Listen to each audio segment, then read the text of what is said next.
Hello everyone, this is Jason and welcome back to the channel. In today's video we're going to be discussing stablecoins and counterparty risk.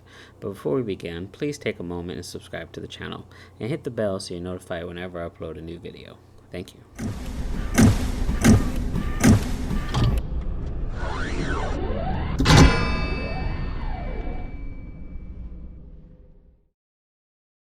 So what is a stablecoin?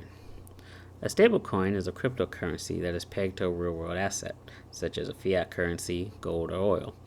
Doing this is meant to make the stablecoin less susceptible to the volatility of the crypto marketplace, and be, as the name implies, stable. Stablecoin is a term, not the name of a particular cryptocurrency like Bitcoin, Litecoin, or Ether, but a term to denote what the coin is meant to do, be stable.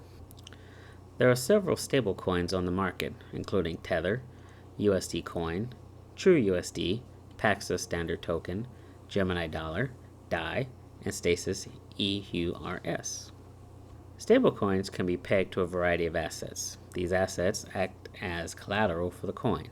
Three of the most commonly used versions of stablecoin are fiat-pegged stablecoins, which are meant to be backed by fiat currency such as USDT to United States dollar, which is meant to hold a 1-to-1 ratio with that currency. Cryptocurrency-pegged stablecoins are meant to be backed by another cryptocurrency, for example, Bitcoin or Ethereum. With these stablecoins, the transactions, exchanges, and payouts stay on the blockchain.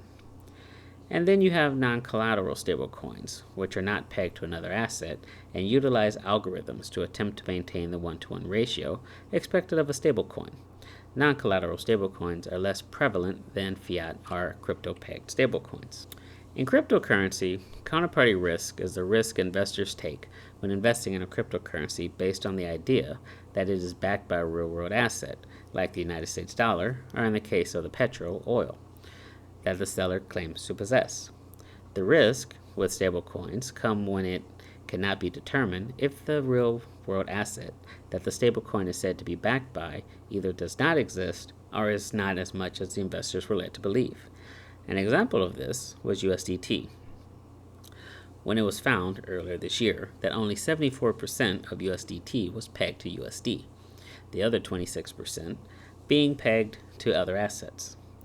The other risk investors in stablecoins that are pegged to other cryptocurrencies should be aware of is the overall market volatility that could potentially crash a stablecoin's value because of the coin the stablecoin is pegged to going down in value as well. I would like to thank you for coming by and watching this quick video.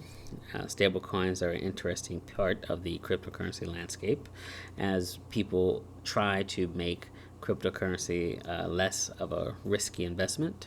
But as I like to say, investing in stablecoins is like going to the pool and only putting your feet in the water. Sure, you got wet, but you didn't swim. So that's it for me, everyone. I can be found across social media at DragonWolfTech. Please subscribe to the channel, and I'll see you.